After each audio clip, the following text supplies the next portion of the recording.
بسم اللہ الرحمن الرحیم۔ اٹھو مسلمانوں، اپنے مقدر جگا لو، نماز ادا کر کے اپنے اللہ کو منا لو، کھول کے دیکھ چشم دل، اللہ آتا ہے لطف کیا نماز میں، ہر طرف آتا ہے نظر نور خدا نماز میں۔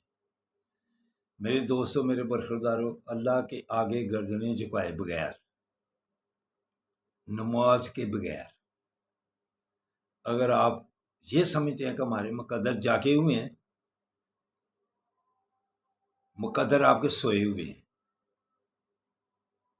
گناہوں کی معافی تبھی ملتی ہے جب اس کے آگے سجدہ ریز ہو جائے۔ تو سجدہ ریز ہونے کے بعد اللہ کے ناموں کا ورد کیا کرو، یا وارثو، پھر انشاءاللہ تعالی عمر میں برکت ہوگی۔ تو گردنیں جھکانے سے بھی برکت ہوگی، اللہ کا ناموں کا ورد کرنے سے بھی برکت ہوگی۔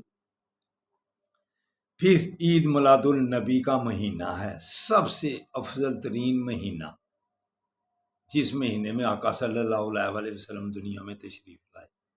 نبی تو وہ شروع سے ہیں، بچپن سے جب پیدائش ہوئی تو کیا سجدے، پیدائش کے بعد ہی سجدہ کر دیا کہ یا اللہ میری امت، یا اللہ میری امت، یا اللہ میری امت۔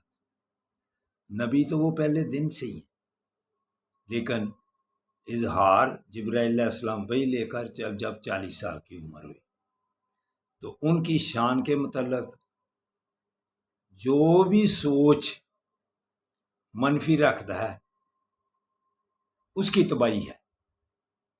آپ کو ایک بات بتلاتا ہوں، آپ نے ہی فرمایا ہوا ہے، آپ ماؤں کے پاؤں کے نیچے جنت ہے، آگے بتلایا ہوا ہے کہ ماں کیسی ہو، ایمانداری سے بتلاؤ۔ اگر پھر بھی اگر آپ کی امی نماز سے پیچھے ہے، قرآن پاک سے پیچھے ہے، حتیٰ کہ کافرہ بھی تھی، جب صحابی عرض کرتے تھے یا رسول اللہ میرے والدین جو ہیں ان کو مارنے کو جی چاہتا ہے، ان کو بہت اذیت دینے کو جی چاہتا ہے، کہ آپ صلی اللہ علیہ وسلم سے کے متعلق وہ باتیں الٹی کرتے ہیں، دوسری کرتے ہیں، منفی۔ تو آپ صلی اللہ علیہ وسلم سب سے بڑا گناہگار وہ ہے جو کافر ہے۔ تو آپ کیا فرماتے تھے؟ اپنے والدین کو مت کچھ کہو، اپنے والدین کو مت کچھ کہو۔ اس سے بڑا کوئی گناہ ہو سکتا ہے کہ آقا صلی اللہ علیہ وسلم کے متعلق وہ منفی رجحانات و خیالات و ظاہر کرتے تھے، اور جائے کہ مسلمان ہو، ماں باپ ایسے کریں تو اولاد ان پر سختی کرے یا ان کو اذیت پہنچائے، یہ کیا اللہ کے ہاں یہ قابل قبول ہے؟ آقا صلی اللہ علیہ وسلم کے ہاں قابل قبول ہے؟ والدہ جیسی بھی ہے اس کے پاؤں کے نیچے جنت ہے۔ سمجھ آ گئی بات کی؟ اس لیے منفی خیالات چھوڑ دو، مثبت الفاظ، مثبت خیالات رکھو، اور آقا صلی اللہ علیہ وسلم کے متعلق بلند ترین خیالات، وَالضُّحَىٰ وَاللَّيْلِ إِذَا سَجَىٰ مَا وَدَّعَكَ رَبُّكَ إِنَّا أَعْطَيْنَاكَ الْكَوْثَرَ فَصَلِّ لِرَبِّكَ وَانْحَرْ۔ اللہ پاک ایسے الفاظ استعمال کرتے ہیں۔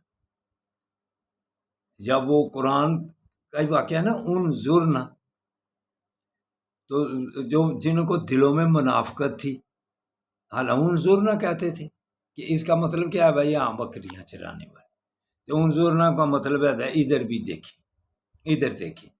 تو وہ تنقیدی ذہن تھا ان کے اندر، تو وہ ایسے بتلاتے تھے۔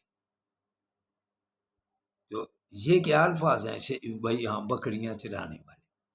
آپ صلی اللہ علیہ وسلم کی سنت ہے کہ وہ ایسے بکریاں چراتے تھے، لیکن تنقیدی ذہن جب آ جائے تو اللہ پاک نے فوراً کہا، یہ لفظ آپ سب پڑھتے ہیں، پھر کیا کہا انظرنا، ادھر دیکھ کہ ایسے لفظ بھی مت کہو جن سے آپ کے دل میں تھوڑا سا ان کے متعلق پریشانی والی باتیں ہوں اور الجھنے والی باتیں ہوں، خبردار۔ تو علی مرزا انجینئر، تم ایسے باتیں کہاں سے ڈھونڈتے ہو مسلمانوں کے متعلق اور بزرگوں کے متعلق؟ کیسی باتیں کرتے ہو؟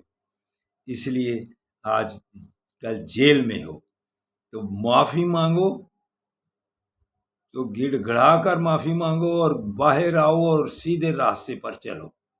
عام مسلمان کی شان میں کوئی تھوڑی سی باتیں کریں، وہ آپ کو غیبت کے زمرے میں آئیں گی اور تباہی کی طرف لے جائیں گی۔ چاہے جائے کہ نیک لوگوں اور اللہ کے نبیوں ایسی باتیں کریں۔ تو میرے دوستو، اس رجحان سے، اس فرقے سے، اس سوچ سے بچو۔ تو عید میلاد النبی ہے، سنت طریقے کے مطابق، آسان طریقے کے مطابق خوشی کرو۔ تو جو دوسری طرف کرتا ہے تنقیدیں بند کرو۔ آپ اپنی بچوں کی شادیوں پر جو جو کچھ کرتے ہیں وہ سب کو پتہ ہے، تو اس لیے باز آ جاؤ تنقیدیں کرنا، اگر صحیح رکھنی ہے۔ اللہ حافظ، اللہ حافظ، اللہ حافظ۔